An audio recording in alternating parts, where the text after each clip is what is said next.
Supported my boyfriend through college, paid tuition, rent, everything. At his graduation party, he announced, "I'm breaking up with her. She's holding me back." I smiled.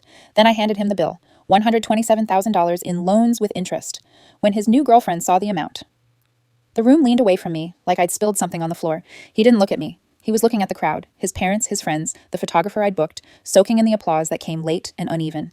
Someone laughed too loud. Someone else checked their phone. I stayed seated, hands folded, spine straight. Calm is a decision. He clinked his glass again. "This is a new chapter," he said. "I need someone who doesn't weigh me down." He pointed. The girl in the silver dress lifted her chin. She smiled like she'd practiced it. A few people clapped harder. His mother nodded. His father didn't. I stood. Chairs scraped. Eyes followed. He finally looked at me and mouthed, "Thank you."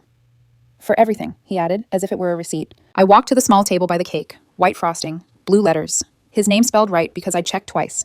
I reached into my bag and pulled out a thin folder. Plain. No logo. The kind you don't notice until you do. "What's that?" he asked, still smiling. "Congratulations," I said, and slid it toward him. "This is yours." He opened it. Pages. Numbers. Headings. Dates. His smile stalled. The silver dress leaned in, close enough to read. She frowned.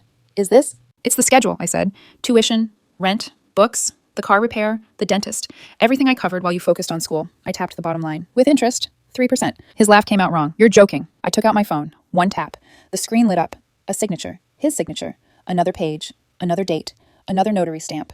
I turned the phone so the silver dress could see. Her smile slid off her face. "Babe," she said quietly, "is this real?" He shut the folder. "Too hard. You can't do this here." "Here is where you chose," I said. My voice didn't move. "Payments start next year. It's all in there." His mother stood up. "She gave that money because she loved you." "I loaned it," I said, and sent the file.